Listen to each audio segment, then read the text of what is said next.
Catalina de Erauso est une femme du XVIIe siècle qui a pris en main sa destinée. Une vie rythmée par la fuite, le secret, les duels et beaucoup de chance. Née à Saint-Sébastien au Pays Basque, Catalina grandit dans un couvent, aujourd'hui remplacé par le palais Miramar. Suite à une bagarre avec la mère supérieure à l'âge de 15 ans, elle s'enfuit du couvent. C'est une décision qui bouleversera le reste de son existence et le début d'une nouvelle identité d'homme qu'elle arrivera à préserver toute sa vie. Libertateaz goxea bazuen. Eta hautatu du gizon arropetan bizitzea. Bere burua babesteko. Nik ez zait iduri orai erraiten dena lesbienagatik, baina bere burua naizien zaindu eta idurituzako gizonez bestitzea bere burua salbatuko zuela.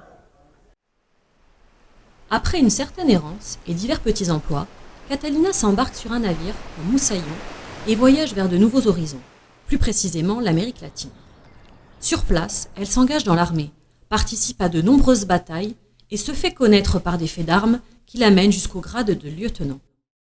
Bazuen nortasun azkar bat, bortitza, ez zuen onartzen ordreak, hierarchia, aniz borrokatu da, ez bata aniz erabilidu, edo zen gauzaren zat, erreskiat ateratzen zien bai. Eta borrokatu da ere, armak zituzten militarekin hainiz, edo gizonekin hainiz.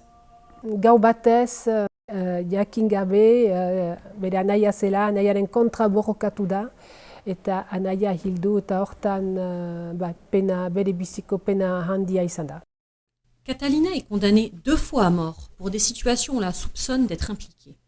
Elle se réfugie régulièrement dans les églises et bénéficie de l'aide de Basques immigrés comme elle en Amérique latine.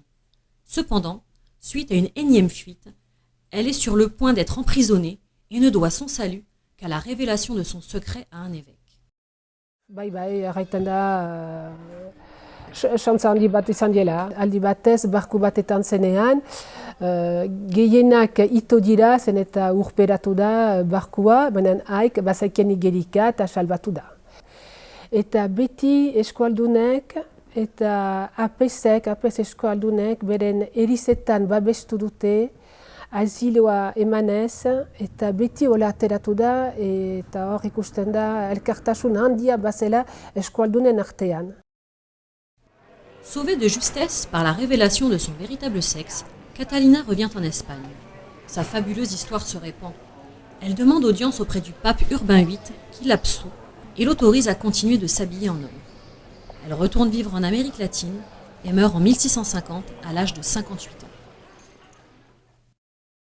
Se travestir en homme, s'engager dans l'armée, avoir la gâchette facile, flirter avec des femmes.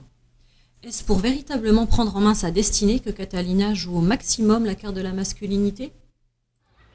Au-delà des théories sur le genre, son histoire résonne aujourd'hui sur la possibilité pour une femme de s'émanciper d'une vie toute tracée.